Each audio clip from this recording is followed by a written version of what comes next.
स्वस्थ होंगे और अपने अपने घरों में सुरक्षित होंगे।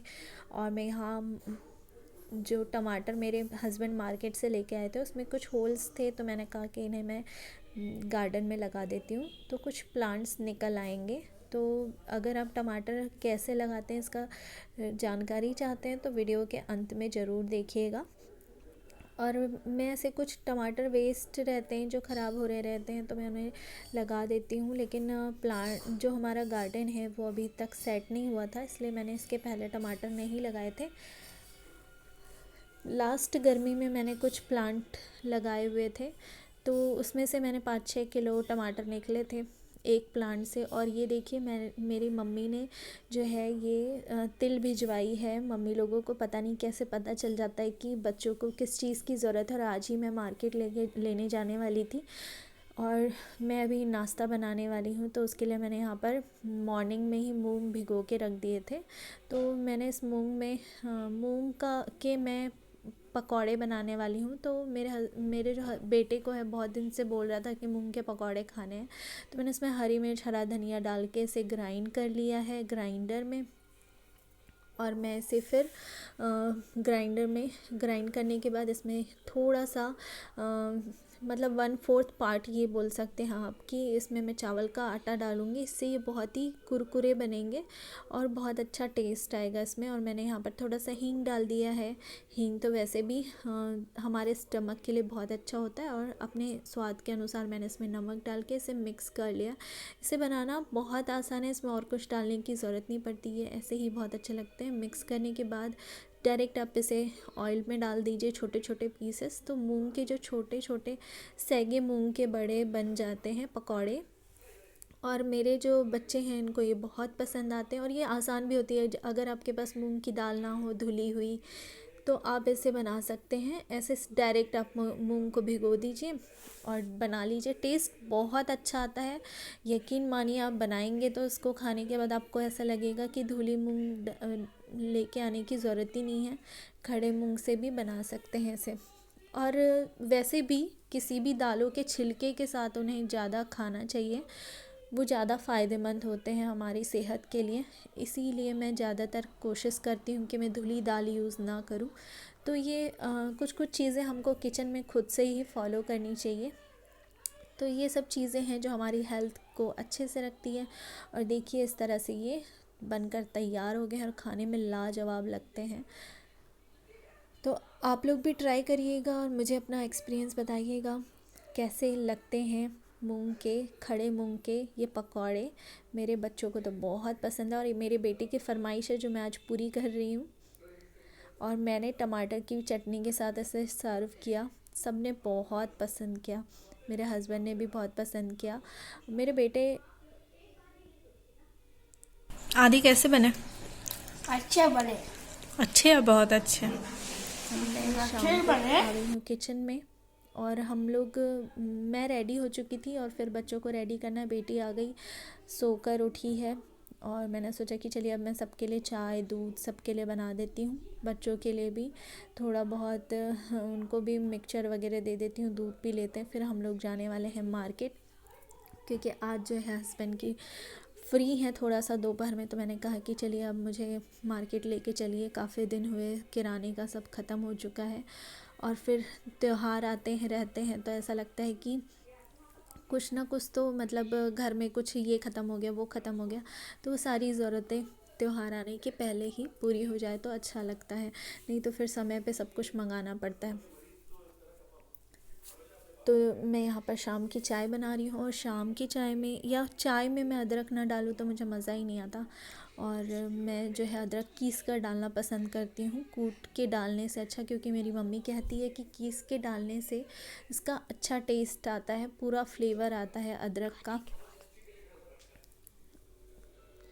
और बच्चों को जो है मैं कोरा दूध देती हूँ, मतलब इसमें शुगर या कुछ भी ऐड नहीं करती, क्योंकि मेरे बच्चे शुरू से यही पीते आए हैं बिना शुगर का। गुड़ कभी कभी मैं डाल देती हूँ। और मॉर्निंग में मेरे हस्बैंड सब्जियाँ लेकर आ गए थे, तो मैं उन्हें वॉश करके रख दी थी, तो वो सब सूख गई है, फ़ैन के नीचे रखा हुआ था ताकि मैं दोपहर में इसे लगा लूँ।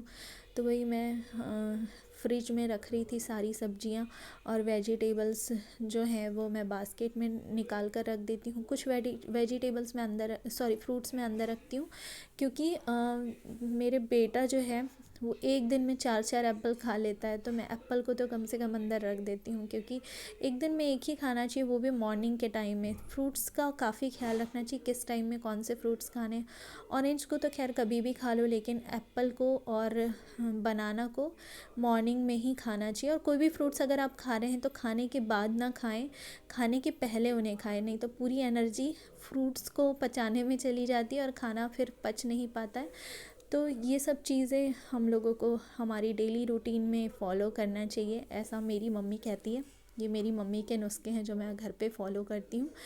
तो जो सब्जियाँ ऐसे बिना पैकेट के रखने की होती हूँ, मैं इस तरह से नीचे के जो बॉक्स है उसमें डाल देती हूँ, और जो पैकेट में रखने वाली होती है वो मैं पैक करके रख लेती हूँ। और फिर हम लोग निकल गए थे। मेरी बेटी जो है गेट खोलने गई थी, मेरा बेटा तो ये देखिए रूठ चुकी है कि मुझे लेकर नहीं गया मेरा भाई।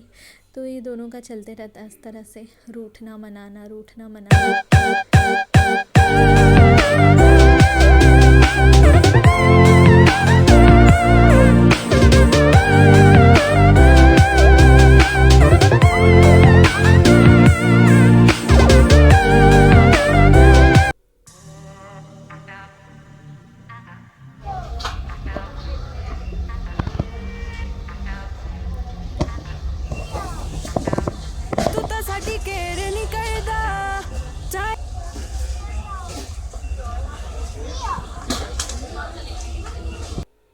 आज जो हमने टमाटर के प्लांट लगाए हैं वो या तो आप क्या कर सकते हैं कि टमाटर में आपके पास सीड नहीं है तो मैंने जैसे स्लाइस में कट करके लगाया, आप वैसे भी लगा सकते हैं, या फिर आप हाफ कट कर लीजिए, उसको निचोड़ लीजिए, उसमें उसके जो रस में सीड्स आ जाते हैं, उस सीड्स को आप मिट्टी में डाल दीजिए, उसे फैला दीजिए और उसके ऊपर आप मिट्टी डाल दीजिए।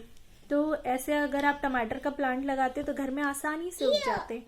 और मैं लास्ट ईयर मतलब कुछ दिन पहले भी ऐसे ही लगाई थी। अभी प्रेजेंट में तो मेरे पास टमाटर के कोई भी प्लांट नहीं है।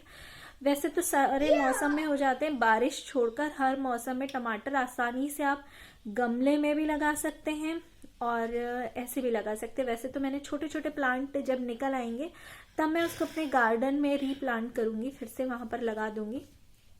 तो सीड से पहले एक साथ आप उगा लीजिए, उसके बाद छोटे इतने बड़े जब प्लांट हो जाते हैं ना, इतने बड़े, तो आप उसको मतलब उसका प्लेस आप चेंज करके अच्छी जगह में एक सिंगल प्लांट को लगभग 1-1 फीट की दूरी पे आप लगा सकते हैं दूसरे प्लांट को। तो ऐसे आप घरों पे भी लगा सकते हैं, एक गमले में एक प्लांट लगा और एक गमले में आप एक प्लांट लगा सकते हैं, दूसरे गमले में दूसरे, और एक प्लांट से ना लगभग 3-4 किलो अच्छा प्लांट है। अगर आप उसको हर 15 दिन में खाद दे रहे हैं तो उससे काफ़ी मतलब बोला चाहिए टमाटर 3-4 किलो आप आसानी से ले सकते हैं टमाटर। तो टमाटर लगाना और मिर्ची लगाना दोनों बहुत आसान है। मेरे घर में मिर्चियाँ फलने वाली है। जो प्लांट मैंने ठंड की शुरुआत में लगाए थे वो मिर्ची बस जस्ट फलने वाली है, कुछ तो फल भी चुकी है। तो कुछ प्लांट तो क्या है कि हम लोगों का गार्डन अभी मतलब सेट नहीं हुआ था, तो वो इधर से उधर करने में बस कुछ प्लांट खराब हो गए, लेकिन कुछ प्लांट जो है सक्सेस हो गए थे मिर्ची के। टमाटर मैंने इसीलिए नहीं लगाया था क्योंकि फिर इधर से उधर करने में दिक्कत होती है। मिर्ची जो है वो थोड़ी बड़ी भी हो जाती है, तब भी आप इधर से उधर कर सकते हो, लेकिन अभी मैंने इसीलिए सीड डाला हुआ है। कल मैं सोच रही हूँ और डाल दूँ। टमाटर खराब निकले थे तो थोड़े से खराब या थोड़े से स्मेली टमाटर हो जाते हैं, या कई बार किसी में होल रहता है, आप वैसे टमाटरों को भी बो सकते हैं, मतलब लगा सकते हैं। तो चलिए, अब बहुत सारी बातें हो चुकी है, अब विदा लेने का समय आ गया। प्लांट के बारे में थोड़ी बहुत अगर आप जानकारी चाहते हैं जिस भी प्लांट के बारे में, तो आप मुझे मैसेज कर सकते हैं, कमेंट कर सकते हैं, और मैं आप लोगों का रिप्लाई ज़रूर दूंगी। जितना मुझे नॉलेज है उतना तो मैं दूंगी, क्योंकि मुझे प्लांट में काफ़ी इंटरेस्ट है, तो थोड़ा बहुत तो मैं नॉलेज रखती हूँ। तो चलिए अब विदा लेते हैं और मिलते हैं अपने नेक्स्ट व्लॉग में। तब तक के लिए tata bye bye. Thanks for watching.